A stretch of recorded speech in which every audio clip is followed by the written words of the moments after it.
మీరు 100 మాటలు చెప్పినా నేను నా యేసయ్యను వదలను. మీరు 1,00,000 మాటలు చెప్పినా నేను నా ప్రభువునే వదలను. నువ్వేం బాగుపడ్డావు, నువ్వేం సంతోషంగా ఉన్నావు, ఇక్కడ కాకుండా అక్కడ ఉంటే మాత్రం ఏం బాగుపడ్డా, ఏం సంతోషపడ్డా. ఇంకా చెప్పాలంటే అక్కడ లేని నిరీక్షణ, అక్కడ లేని ఆదరణ ఇక్కడ ఉంది. నాకు యేసు చాలు. హల్లెలూయా అనే పట్టే ఉండాలి. కానీ ఎంతమంది ఎన్ని రకాల మాటలు చెప్పినా యేసయ్యను వదలడానికి వీలు. ఇది మొదటిది. రెండవది, ఆయన నిన్ను, నీ విశ్వాసాన్ని పరీక్షించడానికి కొన్ని శ్రమలను నీకు అనుమతిస్తే అందులో కూడా నువ్వు ఓర్పు సహనాలు కలిగి ఆయన వైపే చూడాలి. ఆయన మాత్రం వదిలిపెట్టడానికి వీలు. ఏం చేశావు నాకన్న ప్రశ్న కూడా వేయటానికి లేదు. నీ చిత్తమే సిద్ధించుగాక తండ్రి అనాలి. హల్లెలూయా. ఎందుకంటే మన విశ్వాసానికి అగ్ని పరీక్షలు ఎదురవుతాయి అన్న సంగతి బైబిల్లోనే రాయబడి ఉంది. పేతురు రాసిన మొదటి పత్రిక 6-7 వచనాలు, యాకోబు రాసిన పత్రిక 1వ అధ్యాయము 2వ వచనం స్పష్టంగా చెప్పినాయి. అవసరాన్ని బట్టి అగ్ని వంటి శ్రమలు కలుగుతాయి. నశించిపోవు సువర్ణము అగ్ని పరీక్ష చేత శుద్ధిపరచబడుతుంది కదా. వాటికంటే, సువర్ణం కంటే అమూల్యమైనవి విశ్వాసము. అగ్ని పరీక్షకు నిలిచినదాయి ప్రభు ప్రత్యక్షమైనప్పుడు మెప్పు, మహిమ, ఘనత కలుగుటకు కారణమగును. అది వాక్యం. పేతురు రాసిన మొదటి పత్రిక 1వ అధ్యాయము 7వ వచనం, అది 6-7 వచనాలు. అవసరాన్ని బట్టి అగ్ని వంటి శ్రమలు. ఎందుకు అవసరం? నీ విశ్వాసాన్ని పరీక్షించడానికి అవసరం. నా విశ్వాసం, మన నమ్మకత్వాన్ని పరీక్షించడానికి అవసరం. అన్నీ ఇచ్చి చూస్తాడు, ఉన్నవన్నీ తీసి కూడా చూస్తాడు. అన్నీ ఇచ్చినప్పుడు స్తోత్రం హల్లెలూయా హల్లెలూయా స్తోత్రం కాదు, అన్నీ పోయినప్పుడు కూడా హల్లెలూయా స్తోత్రాల్లో మార్పు రాకూడదు. ఒకటే చెప్పు, యేసయ్యా నువ్వు ఇచ్చే వీటిని బట్టి కాదు నిన్ను నమ్మింది, నీ వ్యక్తిత్వ సౌందర్యం నచ్చింది, నీ ప్రేమ నచ్చింది, నువ్వు నా కోసం ప్రాణం పెట్టావు చూడు. ఇంకేమి ఇయ్యాలయ్యా? నీ ప్రాణమే ఇత్తివే, ఇంకేమి ఇయ్యాలి? చాలదా నీ ప్రాణం ఇచ్చావు నా కోసం, నాకు బదులు. కాబట్టి ఇక ఏం ఉన్నా లేకపోయినా, మేలు జరిగినా జరగకపోయినా, కీడైనా ఏదైనా నిన్ను వదిలే ప్రసక్తి లేదు అనే తీర్మానం నువ్వు గట్టిగా కానీ కలిగి ఉంటే దాదాపు అగ్ని పరీక్షలో కూడా ఒక అవసరం ఉండదు అనుకుంటున్నాను నేను. ఎందుకంటే ముందే మెంటల్గా ప్రిపేర్ అయి ఉన్నావు కదా. ఇంకా నిన్ను శోధించి మాత్రం ప్రయోజనం ఏముంది? వదిలేసే ఛాన్స్ ఉంది. గోడ మీద పిల్లిలాగా మాత్రం ఉండొద్దు. అయితే ఆ ఒడ్డు లేకపోతే ఈ ఒడ్డు అని. ఓకే, స్తోత్రం చెప్పండి. రక్షణ పొందగానే సరికాదు, దాన్ని పోగొట్టుకోకుండా కొనసాగించుకోవాలట. ఎందుకంటే మనం ఈ మాయ ప్రపంచంలోంచి ఇంకా బయటపడలా. ఐగుప్తు విడచిన ఎర్ర సముద్రము అడ్డురానే వచ్చనే. ఐగుప్తు నుంచి బయటపడ్డాం అనుకునేసరికి మళ్ళీ ఎర్ర సముద్రం అడ్డొచ్చు. ఈ పాట మొత్తం అదే. ఎర్ర సముద్రం దాటామరా అనగానే మళ్ళీ యోర్దాను అడ్డొచ్చింది. అర్థమైందా? ఈ యాత్రలో అడుగడుగున అవరోధాలే చెల్లి, అడుగడుగున అవరోధాలే తమ్ముడు. అయినా సరే ఇవన్నీ యేసు వైపు చూసినప్పుడు నీకు దారిస్తాయి. ఏ వైపు? అప్పుడు దారి వస్తుంది. ఐగుప్తు విడచిన ఎర్ర సముద్రము అడ్డురానే వచ్చనే. ఐగుప్తు విడచిన ఎర్ర సముద్రము అడ్డురానే వచ్చనే.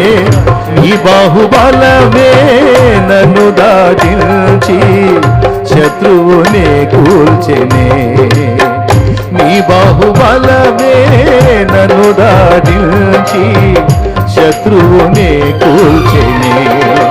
నా జీవం నీ కృపలో దాచితివే, నా జీవిత కాలమంతా ప్రభువా నీవే నా ఆశ్రయం, నా ఆశ్రయం. నా జీవం నీ కృపలో దాచితివే. హల్లెలూయా. వెనక ఐగుప్తీయులు, ఎదురు ఎర్ర సముద్రం. మోషే ఏం చేశాడు? ఎడు చూశాడు? పక్క చూపులు చూశాడా? వెనక చూపులు చూశాడా? ముందు చూపులు చూశాడా? కింద చూపులు చూశాడా? ఏ చూపులు చూశాడు? సైన్యములకు అధిపత్యకు యెహోవా వైపు చూశాడు. యెహోవా తూర్పు గాలి చేత సముద్రము మధ్యను ఆరిన నేల ఏర్పరిచాడు. సముద్రము మధ్యన నీళ్లు రెండు గోడల వలె రాసుల వలె నిలిచిపోయాయి. మధ్యలో గుండా వీళ్ళు ఆరిన నేలలో దాటిపోయారు. అడుగడుగున అవరోధాలు ఏర్పడతాయి తమ్ముడు. ఏం ఏర్పడో పూల పల్లకిలో పోతుంటామని చెప్పను నేను. బాయ్ ఏడుండా అమ్మా, వింటున్నావా? పూల పల్లకిలో ఓహోం ఓహోం ఓహో అనుకుంటూ తీసుకెళ్ళరు. అడుగడుగున ఆత్మీయ యాత్రలో పోరాటాలు ఎదురవుతాయి. అయితే ఏది ఎదురైనా చూపు ఒకటే, యేసు వైపు చూడాలి. కానాను యాత్రలో యోర్దాను అలలచే కలత చెంది తిన్నే. మళ్ళీ రెండోది కానాను, మూడోది మృత సముద్రం. కానాను యాత్రలో యోర్దాను అలలచే కలత చెంది తినే. కాపరివైన నీవు దహించు అగ్నిగా నడచితివే, కాపరివైన నీవు దహించు అగ్నిగా నా ముందు నడచితివే. నా జీవం నీ కృపలు దాచితివే, నా జీవిత కాలమంతా ప్రభువా నీవే నా ఆశ్రయం, నా ఆశ్రయం. నా జీవం నీ కృపలు దాచితివే. అన్నయ్య ఏంటోనన్నయ్య, నాకు అన్ని శ్రమలే అన్నయ్య. విశ్వాసంలో రాకముందు శ్రమలే, విశ్వాసంలోకి వచ్చినాక శ్రమలే అన్నయ్య. చెల్లెమ్మా నీకేనా చెల్లెమ్మా, లోకములో ఉన్న నీ సహోదరుల విషయంలో, సహోదరుల విషయంలో కూడా ఇట్టి శ్రమలే నెరవేరుచున్నవి. అందరికీ అగచాట్లే చెల్లెమ్మా, అందరికీ శ్రమలే చెల్లెమ్మా. కాకపోతే చెల్లెమ్మా, నీ స్టోరీ నువ్వు ఒక్కదానివే చూసుకొని ఫీల్ అయిపోతున్నావు, కానీ పక్క వాళ్ళ స్టోరీలు వింటే మనకు అంత బెటరేలే అనుకుంటావు చెల్లెమ్మా. స్తోత్రం అన్నయ్య, చెప్పు అన్నయ్య, స్తోత్రం చెప్పు. అది హల్లెలూయా. ఎందుకంటే అందరం విశ్వాసులమే, అందరం ఆయన చేత పిలువబడ్డ వాళ్ళమే, ఏర్పరచబడ్డ వాళ్ళమే, అందరం ట్రైనింగ్లో ఉన్న వాళ్ళమే, అందరం రేపు మహిమకి ఎత్తబడాల్సిన వాళ్ళమే, అందరం రేపు మెప్పు మహిమ కిరీటం పొందాల్సిన వాళ్ళమే. అందరం స్కూల్లోనే చేరాం. పంతులు పక్కన ఉన్న నలుగురిని తన్నినప్పుడు ఐదో వాడిని మనల్ని కూడా తన్నటం ఖాయం. స్తోత్రం హల్లెలూయా. ఏమంటారు? ఖాయం కదా. స్కూల్కి వెళ్ళిన రోజుల్లో ఒక్కసారి కూడా తనులు తినలేదు అన్నోళ్ళు చేతులు ఎత్తండి.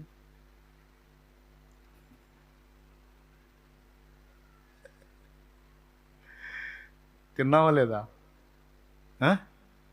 నేను మామూలుగా తినలా. నన్ను ఫుట్బాల్ ఆడుకున్నారు మహాతల్లి. అవునా? ఒకసారి ఉన్న తను తిన్నవాళ్ళు ఎవరున్నారండి? బడికి పోయిన వాళ్ళందరూ తను. ఏమో ఒకవేళ మీ పంతులు మంచోడేమో, కొడితే మళ్ళీ మీ వాళ్ళు ఊరుకోరని కొట్టట్లేదేమో, కనీసం తిట్టనన్నా తిడతాడు, తిట్లన్నా తిని ఉంటారు. దేవుని ప్రియులారా, దాదాపు ఒకవేళ ఆ బడిలో తనులు తినకపోతే ఈ బడిలో మాత్రం ఖచ్చితంగా కోటింగ్ ఉంటుంది. ఎందుకంటే మనలో మూఢత్వం స్వాభావికంగా పుట్టిద్ది. శిక్షాదండం వాడే దాన్ని దొళ్ళగొడతాడు దేవుడు. బాలుని హృదయంలో మూఢత్వం స్వాభావికంగా పుట్టును, శిక్షాదండము దాన్ని తోలివేయును అన్నది సామెతల గ్రంథం. యేసయ్య బడిలో మాత్రం ఈ శ్రమల పర్వం సాగుతుందమ్మా. తప్పదమ్మా, అట్టిష్టమైతేనే రా, లేకపోతే సర్దుకో. దేవునికి స్తోత్రం. కాస్త కొంతకాలం విడుదల, కొంతకాలం అది. ఐగుప్తులోంచి విడుదల వచ్చింది, పండగ చేసుకున్నారు, ఎర్ర సముద్రం అడ్డొచ్చింది. వాయో యేసయ్య అన్నారు, దారిచ్చింది, దాటి వెళ్ళారు. మళ్ళీ పండగ చేసుకున్నారు, యోర్దాను అడ్డొచ్చింది. యేసయ్య అన్నారు, దారిచ్చింది, దాటారు, మళ్ళీ పండగ చేసుకున్నారు. పండగ చేసుకోవటం, మొత్తుకోవటం, పండగ చేసుకోవటం, మొత్తుకోవటం. ఈ భూమి మీద ఉన్నంత వరకు కొద్ది రోజులేమో పండగ, కొద్ది రోజులేమో ఎండగా నడుస్తుంది. క్లియర్గా అర్థమైన వాళ్ళు చేతులు ఎత్తండి. లోకంలో ఎవరికి లేనిదేదో నీకే వచ్చినట్టు ఫీల్ అవ్వాకు, బిల్డప్ ఇవ్వాకు. మళ్ళీ చూస్తున్నా, లోకానికి విరుద్ధంగా నువ్వేం లేవు. నీ కాడికి ఇంకా భయంకరంగా బాధలు పడేవాళ్ళు ఉన్నారు. కాబట్టి నిన్ను పిలిచిన దేవుడు నమ్మదగినవాడు.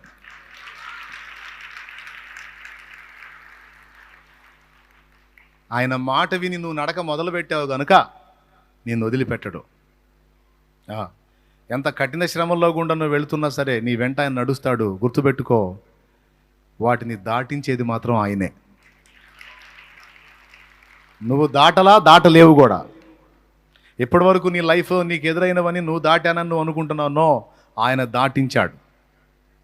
ఇప్పటిదాకా దాటించిన వాడు ఇక ముందు కూడా దాటిస్తాడు. Don't worry. ఓకే.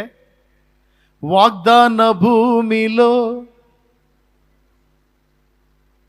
మృత సముద్రపు భయము నన్ను వెంటాడేనే, వాక్యమయ్యున్న నీ సహవాసమే ధైర్యము పుట్టించెనే.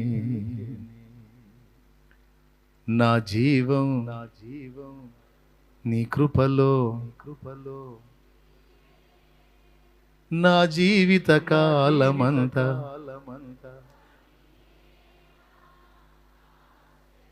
అసలు ఆ మాట అర్థమైందా మీకు? నా జీవిత కాలం మొత్తం నువ్వే నాకు దిక్కు అంటున్నాడు. నువ్వు లేనిది ఒక అడుగు కూడా వెయ్యలేనంటున్నాడు. అది మనం పట్టాల్సిన పట్టు. అప్పుడు ఎన్ని శ్రమలైనా, ఎన్ని విశ్వాస పరీక్షలైనా మొత్తం దాటేస్తాం.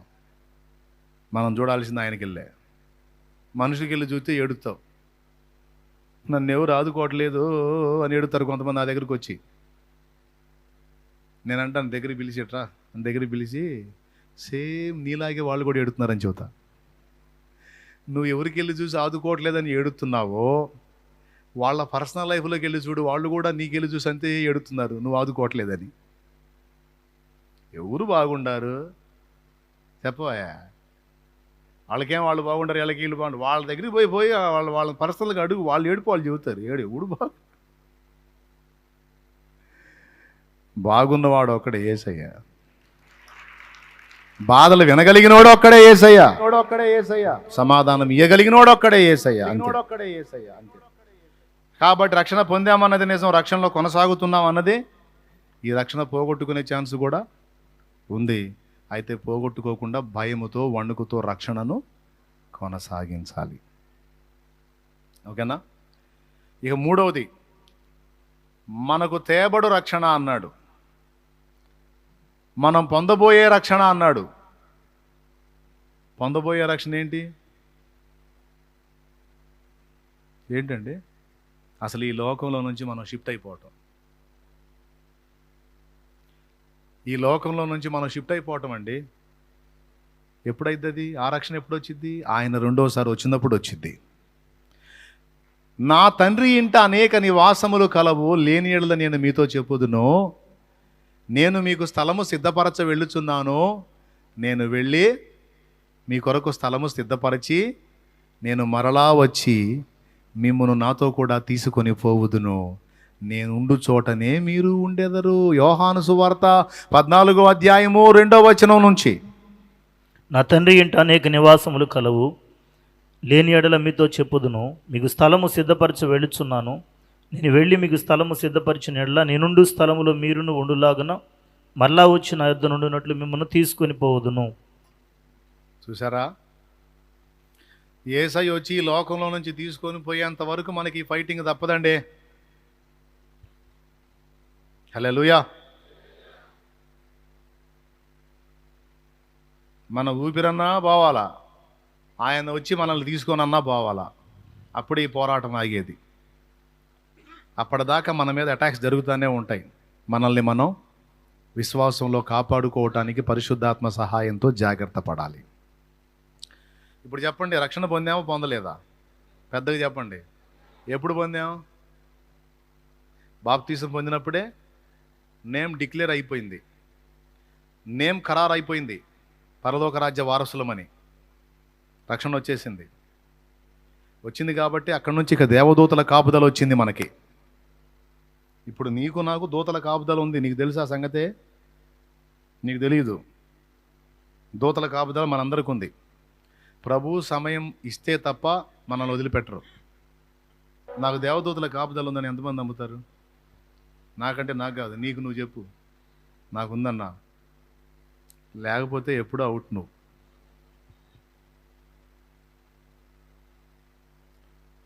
ఆయన దేవదూతల కాపుదల ఎందుకండి? దేవుడే కాపులా ఉండొచ్చుగా. ఎప్పుడన్నా వచ్చిందా మీకు ఆ డౌట్? మనోళ్ళు ప్రార్థన చేస్తారుగా, నీ దేవదూతల కాపుదల ఇవ్వు తండ్రి అని. దేవదూతల కాపుదల అడగకపోతే దేవా నువ్వే కాపుదలగా ఉండయ్యా అనొచ్చుగా. ఎందుకు నా ప్రార్థన చేయరు? దేవదూతల కాపుదల అనుకుంటే దేవుని కాపుదల ఉన్నట్టే. ఇకపోతే దేవదూతలను ఎందుకు పెట్టాడు? దేవుడు తానే ఉండొచ్చు కదా, ఉంటాడు. అయితే ఇక్కడ చిన్న చిక్కుముడి ఉంది. అదేంటంటే, బైబిల్లో మీరు చూస్తే కీర్తనల గ్రంథం 34వ కీర్తన 7వ వచనంలోను, 91వ కీర్తన 11వ వచనంలోను దేవదూతల కాపుదల గురించి రాశాడు. యెహోవాయందు భయభక్తులు గలవారి చుట్టూ 34:7 చదువుతున్నాడు చూడు. ఎవరు రక్షిస్తారు? దూత కావలి ఉండి. కీర్తనలు 91:11 నీ మార్గములన్నిటిలో నిన్ను కాపాడుటకు ఆయన నిన్ను గూర్చి తన దూతలను ఆజ్ఞాపించును. నీ పాదములకు రాయి తగలకుండా వారు నిన్ను తమ చేతుల మీద ఎత్తి పట్టుకుందురు. ఎందుకని దూతలను పెట్టాడు? దేవుడు తానే ఉండొచ్చు కదా. దేవుని కాపుదల ఉంటుంది. అయితే డైరెక్ట్గా దేవుడు లైన్లోకి రాకుండా దూతలను పెడతాడు. ఎందుకంటే శత్రువైన సాతాను దేవుని కంటే బలహీనుడు. బలహీనుడితో బలవంతుడైన దేవుడు తలపడడు. అది ఆయన గొప్పతనం. స్తోత్రం. అర్థమైందా? ఆ బలవంతుడైన దేవుడు బలహీనుడైన సాతానుతో తలపడడు. అందుకని వాడి లెవెల్కి తగ్గ దూతలు లైన్లో పెడతాడు అన్నమాట. అందుకే పరలోకంలో యుద్ధం జరుగుతున్నప్పుడు సాతాను వాడి అనుచరగణంతో పరలోకం వెళ్ళినప్పుడు మిఖాయేలు పోరాడి వెళ్ళగొట్టాడు. ఇది ప్రకటన 12 చెప్పే సాక్ష్యం. ప్రకటన 12 చెప్పే సాక్ష్యం. అందుకే మన పక్షాన దూతల్ని పెట్టాడు. స్తోత్రం. హల్లెలూయా. దూతల కాపుదల ఉంటుందండి మనకి. ఎందుకో తెలుసా? మన పేరు అక్కడ రాయబడింది. అందుకు దేవుని గ్రంథంలో మన పేరు నమోదు చేయబడింది. ఎప్పుడైతే బాప్తీసం పొంది దేవుని కొడుకు కూతుళ్ళ లెక్కలోకి వెళ్ళామో వెంటనే సెక్యూరిటీ వచ్చింది. ముఖ్యమంత్రి గారికి వారి సంతానానికి కూడా కాపుదలు ఇస్తారా? ముఖ్యమంత్రి ఫ్యామిలీకి కూడా సెక్యూరిటీ ఇస్తారా? ఎవరా? నీకు దండం పెడతా, పెద్దగా చెప్పండి. ఏందండి, ఎప్పుడు స్టార్ట్ అయింది సెక్యూరిటీ? ఎప్పుడైతే ముఖ్యమంత్రి అవుతాడో అతడు ముఖ్యమంత్రి అవడంతో ఆయన పిల్లలు కూడా సెక్యూరిటీ స్టార్ట్ అయింది. మన దేవుడైతే ఎప్పుడో రాజాది రాజు. ఇప్పుడు ఎప్పుడైతే మనం బాప్తీసం పొంది ఆయన పిల్లల లెక్కలోకి చేర్చబడతామో వెంటనే దూతల లైన్లోకి వస్తారు మన చుట్టూ. ఎందుకంటే మనం నిర్ధారణ చేయబడ్డామట రక్షణ అనే స్వాస్థ్యము పొందడానికి. అందుకని మనకు పరిచారం చేయుటకై ఆత్మలను దేవదూతలను దేవుడు పంపాడని హెబ్రీ పత్రిక 1వ అధ్యాయము ఆ చివరి వచనం, 1వ అధ్యాయం చివరి వచనం. వీరందరూ రక్షణను స్వాస్థము పొందబో వారికి పరిచారము చేయుటకై చివరి వచనం 14వ వచనం చదువుతున్నాడండి. వీరందరూ రక్షణ యందు స్వాస్థ్యం అంటే అది పొందేది మనమే. పొందబో వారికి అంటే మనకి పరిచారము చేయుటకై పంపబడిన సేవకులైన ఆత్మలు కారా? ఎవరాళ్ళు? దేవదూతలు. ఇప్పుడు చెప్పండి, దేవదూతలు ఉన్నారా లేరా మనకి? ఏడున్నారు? ఏ పక్క ఉన్నారు? మనోనేత్రాలు వెలిగింపబడి ఆ దర్శనం చూసే ఎలీషా లాంటి కళ్ళు నీకుంటే నీ చుట్టూ ఉన్న దేవదూతల కాపుదలు ఏంటో నీకు అర్థమైద్ది, నాకు అర్థమైద్ది. ఇక సమయం ఆసన్నమైనప్పుడు తీసేస్తాడు దేవుడు. నిన్ను పిలుచుకోవాలనుకున్నప్పుడు, నన్ను పిలుచుకోవాలనుకున్నప్పుడు సెక్యూరిటీ తీసేసి ఇంక రాండి అంటాడు. అప్పటిదాకా మాత్రం సైతాను మనల్ని అటాక్ చేసి చంపకుండాన్నట్లు మన చుట్టూ ప్రొటెక్షన్ ఉంటుంది. నీకు తెలియదు, చీకట్లో ఒంటరిగా నువ్వు ఉన్నప్పుడు సైతం నీకు తెలియకుండా దూతల సమూహం నీ చుట్టూ ఆవరించే ఉంటుంది. నువ్వు బండి మీద బయలుదేరితే ఒక సమూహం నీ చుట్టూ ఆవరించి బయలుదేరుతారు వాళ్ళు కూడా. జోక్ కాదు నేను చెప్పేది, నిజంగా బ్రదరు. నువ్వు బాప్తీసం పొందిన వ్యక్తివి, పొలంలో పనిచేసే రైతు అయినా సరే, నీకు అక్షరం ఒక్క రాకపోయినా సరే, నువ్వు బాప్తీసం పొందినోడు అయితే నీకు ముందు వెనక దేవదూతల సమూహం కాపుదల ఉంటుంది. లేకపోతే ఎన్ని ప్రమాదాలు, ఎన్ని యాక్సిడెంట్లు, ఎన్ని దెబ్బలు, ఇన్ని దెబ్బలు తప్పించుకొని నువ్వెట్ట బతికావు అసలు? కాపుదల, కాపుదల. ఎంతమంది నమ్ముతున్నారు? నమ్మినా నమ్మకపోయినా నిజం, రక్షణ పొందిన వాళ్ళందరికీ అది ఉంటుంది. ఈ కాపుదలే ఒక సాక్ష్యం అన్నమాట మనకి. మనం ఎంపిక చేయబడ్డ వారం, పిలువబడ్డ వారం, ఏర్పరచబడ్డ వారం, దేవుని స్వాస్థ్యాన్ని పొందటానికి దేవుడు ఎన్నుకున్న వాళ్ళం. కాకపోతే ఇంకా అక్కడికి వెళ్ళలా, భూమి మీదే ఉన్నాం. అందుకని రక్షణ పొందాం, రక్షణలో కొనసాగుతున్నాం. యేసయ్య వచ్చి మనల్ని తీసుకొని పోయినప్పుడు రక్షణ సంపూర్ణత్వాన్ని మనం స్వతంత్రించుకుంటాం. ఇంకేముంటుందండి? ఇక్కడ నుంచి తీసుకెళ్ళాడు అనుకో, ఇక మనల్ని శోధించేవాడెవడు? ఇక మనల్ని శోధించేవాడు ఎవడన్నా ఉన్నాడా? అదే ఇక్కడ ఉన్నాం అనుకో, ఫస్ట్ మనల్ని శోధించేవాడు ఈ శరీరం గాడు. ఎవడో కాదు, నీ శరీరమే నిన్ను శోధించేది. ఈయన్ని ప్రేరేపించేవాడు సైతానుగాడు. ఇప్పుడు మనల్ని ఈ శరీరం నుంచి విమోచించి తీసుకెళ్తున్నాడు కదా, ఇంకప్పుడు నిన్ను శోధించేవాడు, వేధించేవాడు, పీడించేవాడు, విసిగించేవాడు లేడు. సంపూర్ణ రక్షణ అప్పుడు పొందుతావు. బాప్తీసం పొందినప్పుడు రక్షణకు నిర్ణయించబడ్డావు, ఇప్పుడు రక్షణలో కొనసాగుతున్నావు. భవిష్యత్తులో రక్షణ స్వతంత్రించుకుంటావు కంప్లీట్గా యేసయ్య వచ్చి తీసుకెళ్ళినప్పుడు. అర్థమైందా? ఇప్పుడు చెప్పండి, రక్షణ పొందామా పొందలేదా? పొందామా? మరి ఫైనల్లో పొందేది ఏంది? అది కూడా అదే.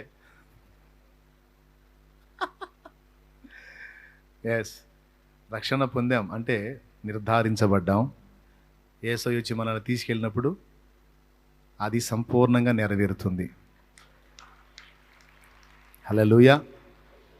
అంటే ఈ భూమి మీద ఉన్నంత వరకు శోధనలోనే ఉన్నామని అర్థం అన్నమాట. రక్షింపబడినప్పటికీ శోధకుడికి అందుబాటులోనే ఉన్నాం. ఇక్కడ నుంచి తీయబడినప్పుడు ఇక శోధకుడి శక్తి కింద నుండి, వాడి ప్రభావం కింద నుండి వెళ్ళిపోతాం మనం. వాడి పీడన విరగడైపోయిద్ది అనమాట మనకి. అబ్బా ఎప్పుడయ్యా అనిపిస్తుంది కదా, కొద్దిగా ఆగండి. ఇంకొకటి కూడా ఏంటంటే, వాడు మనకు తెచ్చిపెట్టే పీడనలన్నీ కూడా మనల్ని పరిపూర్ణులుగా చేయటానికి దేవుడే అనుమతించేవి. మరి యేసయ్య సెలవు లేకుండా ఏ సైతానగాడు వచ్చి నిన్ను నన్ను శోధించలేడుగా. ఏబు దగ్గరికి పోయి చేయగలిగాడా? దేవుని పర్మిషన్తోనే కదా ఏబుని ఎన్ని రకాలుగా నష్టపుచ్చినా. దేవుడు పర్మిషన్ ఇవ్వకపోతే వాడేం చేస్తాడు? కాబట్టి ఏబుకు దేవుడే పర్మిషన్ ఇచ్చి ఆ శ్రమలన్నీ వచ్చేటట్టు చేసి ఏబులో ఉన్న మైనస్లన్నీ చక్కదిద్ది తర్వాత రెండంతలుగా దీవించాడు. ఏబును రెండంతలుగా దేవుడు దీవిస్తున్నప్పుడు సాతాను అడ్డగించాడా? నోరు మూసుకొని వెళ్ళాడు. హలో, రేపు ఈరోజు సాతానుకు అప్పగింపబడి శోధింపబడుతున్న నీవు ఈ శోధనల పర్వం ముగిసిన తరువాత వాణ్ణి వెళ్ళగొట్టి రెండంతలుగా నిన్ను దేవుడు దీవించినప్పుడు ఏ సైతాను అడ్డుపడడం. కాబట్టి దేహ విమోచన జరిగినప్పుడు సంపూర్ణ రక్షణ మనకు దొరుకుతుంది. ఎప్పుడైనా మనకు సంపూర్ణ రక్షణ దేహ విమోచన జరిగినప్పుడు. దేహ విమోచన అంటే ఏందో, ఈ శరీరం వదిలిపోవటమా లేదా మార్పు చెందటమా? ఈ రెండు జరిగినంత వరకు దీని పీడ తప్పదు మనకి. సైతానుగాడు మనల్ని శోధించడానికి ముందు ఇదే శోధిస్తుంటుంది మనల్ని. ఎంతమంది ఒప్పుకుంటారు? బైబిల్ చదువుదాం అనిపించిద్దా? టీవీ చూద్దాం అనిపించిద్దా? అబద్ధాలు ఆడుకొని చెప్పండి. ఖాళీ దొరికితే బైబిల్ చదువుదాం అనిపించిద్దా? సెల్ ఫోన్ చూద్దాం అనిపించిద్దా? అబద్ధాలు ఆడొద్దు. గుండె మీద చేసుకొని అంతా నిజమే చెప్పండి.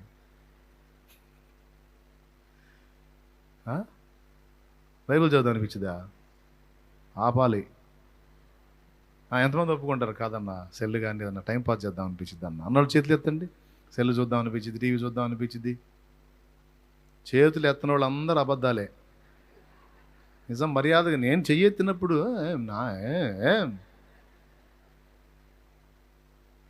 చెయ్యి ఎత్తన వాళ్ళు నేనేమంటాను తెలుసా? మహిమ శరీరధారులు అంటాను. ఎందుకంటే ఈ పాపిష్టి శరీరంలో ఉన్న ప్రతి ఒక్కరికి ఈ శోధన తప్పదు. నీకేం గ్లోరియస్ బాడీ వచ్చిందా? మహిమ శరీరం వచ్చిందమ్మా, నాకు అసలు అట్టేం ఉండదు అంటున్నావు. టీవీ సెల్లు కాకపోతే ఇంకోటి చేద్దాం అనిపించింది. దొరికిన ప్రతి ఖాళీని ఉపయోగించి బైబిల్ చదువుదాం అనిపించదో? కొన్నాళ్ళు చదివినా సరే, తర్వాత అయినా సరే. ఈ మధ్యకాలంలో చాలా రోజుల నుంచి చదువుతున్నాగా ఈ ఒక్కరోజు ఇది చేద్దాం అనిపించింది, ఏదో దిక్కుమాలిన పని.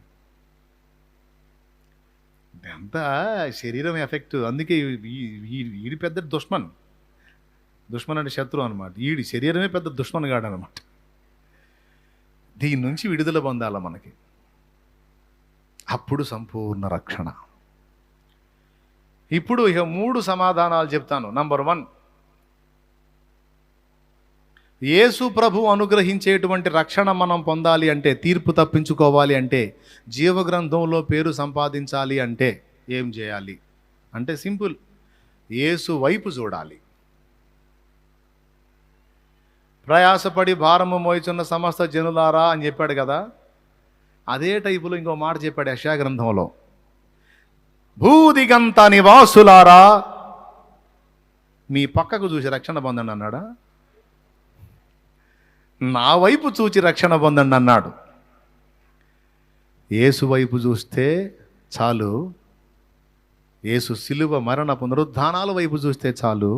వాటిని విశ్వసిస్తే చాలు, నీవు రక్షింపబడతావు. ఓకే, ఫస్ట్ సమస్యకు పరిష్కారం. రెండవది, మనం రక్షణలో కొనసాగాలంటే, రక్షణ పొందాలంటే యేసు వైపు చూడాలి. ఇంట్రెస్ట్ ఉంటే రాసుకో, భలే ఉంటుంది. రక్షణలో కొనసాగాలి అంటే యేసు లోనికి చూడాలి. యేసు లోనికి చూడాలి. భూమి మీద ఉన్నప్పుడు యేసు ఏ విధంగా ప్రయాణం చేశాడో, ఏ విధంగా అడుగులేశాడో, ఏ విధంగా శత్రువుని తప్పించుకున్నాడో, యేసు లోనికి, పరిశుద్ధుల లోనికి చూడాలి. అర్థమైందా? యేసయ్య లోనికి చూస్తే, లోనికంటే ఆయన వ్యక్తిత్వం అండి, చూస్తే మన రక్షణలో మనం కొనసాగవచ్చు. అర్థమైందా? యేసు వైపు చూచి రక్షణ పొందాలి, యేసు లోనికి చూచి రక్షణలో కొనసాగాలి. హల్లెలూయా. మరి కంప్లీట్ పరిపూర్ణ రక్షణ పొందడానికి ఏం చేయాలంటే యేసయ్య రాక కొరకు ఎదురు చూడాలి. యేసు కొరకు చూడాలి. అయిపోయింది. స్తోత్రం. ప్రభువుకి చెప్పండి గట్టిగా. ఇంతే, సింపుల్ అంశం అండి, ఎక్కువ షాకిరి లేదు. మొదటిది, రక్షణ పొందాలంటే, జీవగ్రంథంలో పేరు రావాలంటే, నిత్య నరకం తప్పించుకోవాలంటే, పరలోక రాజ్యం చేరాలంటే, చేరామా? చేరాలంటే అంటే చేరాలంటే యేసు వైపు చూడాలి. చూసి పాపములు ఒప్పుకొని మారు మనసు పొంది బాప్తిస్మం పొందాలి. అప్పుడు రక్షణ ఖాయం. రక్షణ ఖాయం. కానీ ఇక్కడ నుంచి వెళ్ళాలా మనం? ఇంకా ఏడే ఉన్నాం ఈ దిక్కుమాలిన సమాజంలోనే దిక్కుమాలుగా ఈ భూమి మీదనే ఉన్నాం. కాబట్టి నిరంతర పోరాటం. దానిలో కొనసాగాలంటే యేసయ్యలోనికి చూడాలి. యేసయ్యలోనికి చూడటం అంటే ఏంటి అసలు? యేసు వ్యక్తిత్వాన్ని చూడాలి, యేసు ఐడియాలజీని చూడాలి. యేసులోనికి చూచుట అంటే వాక్యమై ఉన్న దేవుని లోనికి చూచుట అంటే వాక్యములోనికి చూచుట.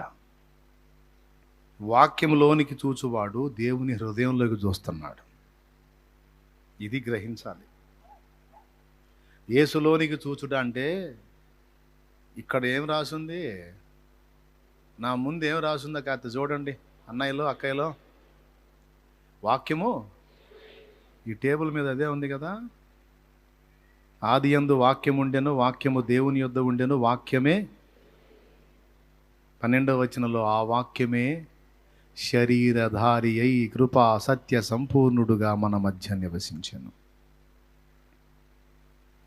యేసులోనికి చూచుట అంటే యేసు మనసులోనికి చూచుట, వ్యక్తిత్వంలోనికి చూచుట, హృదయంలోనికి చూచుట. ఎట్లా తెలిసిద్దయా యేసు మనసు, వ్యక్తిత్వం, హృదయం? వాక్యంలో పొందుపరిచాడు. ఏం చేస్తే కోపం వచ్చిందో, ఏం చేస్తే సంతోషం వచ్చిందో, ఎలా ఉంటే బాధపడతాడో, ఎలా ఉంటే ఆనందపడతాడో, ఏది చేయాలని ఇష్టపడతాడో, ఏది చేయొద్దని కోరుకుంటాడో, ఇవన్నీ ఎట్ట తెలుస్తాయి? రక్షణలో కొనసాగే మనకి ఇవన్నీ అవసరం. ఇవన్నీ వాక్యమై ఉన్న యేసులోనికి చూడాలి అంటే వాక్యములోనికి చూడాలి. ఈ వాక్యము శత్రువులను ఎదుర్కొనే సర్వాంగ కవచమై యుద్ధమునకు సిద్ధ మనసు నిచ్చుచున్నది. అపవాది వేయుచున్న అగ్ని బాణములను ఖడ్గము వలె అడ్డుకొని ఆర్పివేయుచున్నది. ఏది చాలు నాన్న, అయిపోయింది. వాక్యమే. యేసుప్రభు నమ్ముకొని 20 ఏళ్ళు దాటిందండి. 20 సంవత్సరాలు ఈ విశ్వాస యాత్రలో ఎన్ని ఎదురై ఉంటాయి? ఎన్ని ఎదురై ఉంటాయా? కష్టాలు, కన్నీళ్ళు, బాధలు, ఇరుగులు, ఇబ్బందులు, ఎన్ని దాడులు. ఇప్పటికి కూడా దాడులేగా నా మీద. ఈరోజు కూడా అచ్చంగా నా మీదే బతికేవాళ్ళు ఉన్నారుగా. అచ్చంగా నా మీదే బతికేవాళ్ళు ఉన్నారు. నా ఫోటో పడకపోతే వాడికి బతుకులేదు టైప్. ఈరోజు కూడా దాడే. ఈ విశ్వాస యాత్రలో 20 ఏళ్లకు పైచిలుకు ఈ చిన్న ప్రయాణంలో అప్పటి నుంచి ఇప్పటిదాకా ఎన్ని దాడులో, ఎన్ని పోరాటాలో, ఎన్ని శోధనలో. నీ యాత్రలో నీకెన్ని శోధనలో, నా యాత్రలో నాకెన్ని శోధనలో. మరి ఇన్నిట్లో జాగ్రత్తగా తప్పుకుంటూ రక్షణలో అలా కొనసాగి 20 ఏళ్లకు పైబడి ఈ విశ్వాస యాత్రలో ఇప్పటికి ఇలా నిలబడ్డాము అంటే ఆయన లోనికి చూచుట ద్వారానే సాధ్యమైంది.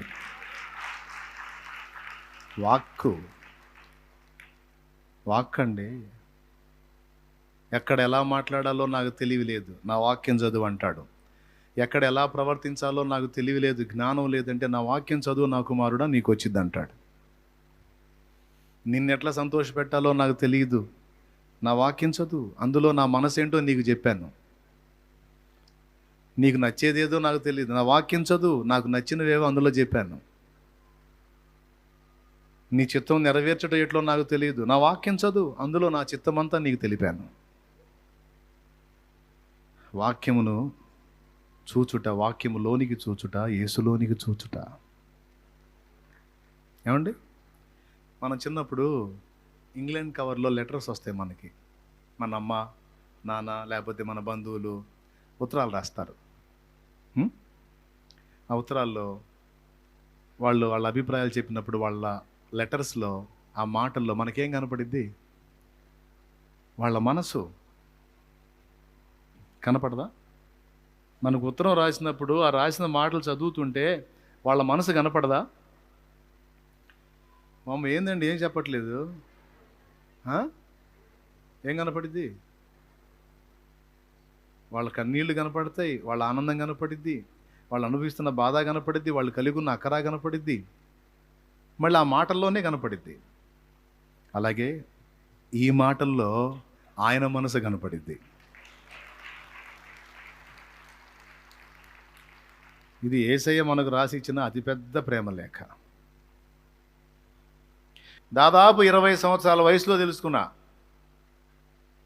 మరి ఇన్ని సంవత్సరాల్లో ఎన్ని ఆకర్షణలు నా చుట్టూ ఉంటాయి, ఎన్ని శోధనలు వచ్చి ఉంటాయి, ఎన్నిసార్లు నా ఆత్మీయ జీవితంలో పతనమైపోయే పరిస్థితులు ఎదురై ఉంటాయి. సామాన్యమా చెప్పండి?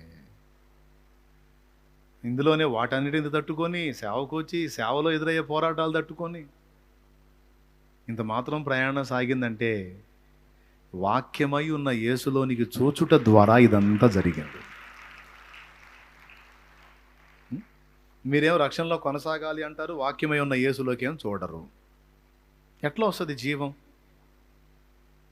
యేసు మనసు అర్థం కావాలి, పరిస్థితులు తప్పించుకోవాలి అంటే వాక్యమే. వాక్యం చదువుతున్న ప్రతిసారి గుర్తుపెట్టుకో, దేవుని మనసును చదువుతున్నావు, దేవుని హృదయాన్ని చదువుతున్నావు. అది ఎంతగా చదివి నీ గుండెల్లో పెట్టుకుంటావో అంతగా ఫలిస్తావు. తమ్ముడు, చెల్లి, జాగ్రత్త. అలా యేసు మనసు ఎరిగి సిద్ధపడి ఎదురు చూస్తున్న దీనుల కొరకే రాబోతున్నాడు. అలాంటి వాళ్ళ కోసం రాబోతున్నాడు. ఆయన వచ్చిందాక, లేదా నిన్ను నన్ను పిలిచిందాక. ఆయనన్నా వస్తాడు, లేదా నిన్నన్నా వచ్చేయమంటాడు. ఇంకొచ్చే నా కుమారి, నా కుమారుడా, ఇంకొచ్చే, చాలే వచ్చే అంటాడు. పిలిచాడా, వచ్చింది విడుదల. ఆయన పిలిచినా స్తోత్రం, వచ్చినా ఆయన వస్తేనేమో, మనం ఉండంగానే వస్తేనేమో చచ్చే అవసరం లేదు, శరీరం మార్పు చెందిద్ది, వెళ్ళిపోతాం. ఆయన రాలేదనుకో, లేట్ అయిందనుకో, ఒకవేళ మనల్ని పిలిచాడు అనుకో, పిలిచినోడు ఎట్ట తీసుకోవాలి ఆయన తెలుసులే. దేవునికి స్తోత్రం. కొంతమందికి అదొక డౌట్, చచ్చిపోయేటప్పుడు ఎట్టుంటుందో అప్పుడప్పుడు వస్తుంటుంది ఇట్లాంటి డౌట్. సావు దగ్గరికి వస్తుంది, చచ్చిపోయేటప్పుడు ఎట్టుంటుందో ఏమో, ఎట్టుంటుందేమో. అంతగా నిన్ను పిలవాలంటే ఎట్ట పిలవాలో ఆయన తెలుసు, ఎట్ట తీసుకోవాలో ఆయన తెలుసు. అంటే నన్ను ఎట్ట పిలవాలో ఆయన తెలుసు, తీసుకుంటాడు లేదా వస్తాడు. నాకైతే దాదాపు నేను చెప్పా కదా ఎక్కువ సంవత్సరాలు లేవని, 2100 దాకా కూడా ఛాన్స్ లేదని మస్తు సార్లు చెప్పా. దాదాపు చాలా దగ్గరకు వచ్చింది ఆయన రాకడ. పరిస్థితులన్నీ అలాగ వచ్చేస్తున్నాయి. మున్ముందు రోజుల్లో మీకే అర్థమైద్ది. కాబట్టి జాగ్రత్తగా సిద్ధపడండి. రైట్. యేసు వైపు చూచుట, యేసు లోనికి చూచుట, యేసు కొరకు ఎదురు చూచుట, ఈ 3 ఇప్పుడు మన పనులు. యేసు వైపు చూస్తే రక్షణ ఖరారైద్ది. యేసు లోనికి చూస్తే, అంటే వాక్యం లోనికి చూస్తే మన రక్షణ కొనసాగిద్ది. యేసు కొరకు ఎదురు చూస్తే మనకి సంపూర్ణ రక్షణ దొరికిద్ది. ఇప్పుడు ప్రార్థన.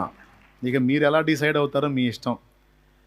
అలాగే నీకు ఎదురవుతున్న విశ్వాస పరీక్షలన్నీ దేవుడికి తెలియకుండా ఎదురు కావటం లేదు, తెలిసే అనుమతిస్తున్నాడు. లోకంలో మిగిలిన వారికి జరగనివేవో నీకే వింతగా జరుగుతున్నట్టు ఏం ఫీల్ అవ్వద్దు. లోకంలో ఇతరులకు జరిగే నీకంటే ఎక్కువ ఉన్నాయి. కాబట్టి ధైర్యం తెచ్చుకొని విశ్వాస యాత్రలో ముందుకు సాగు.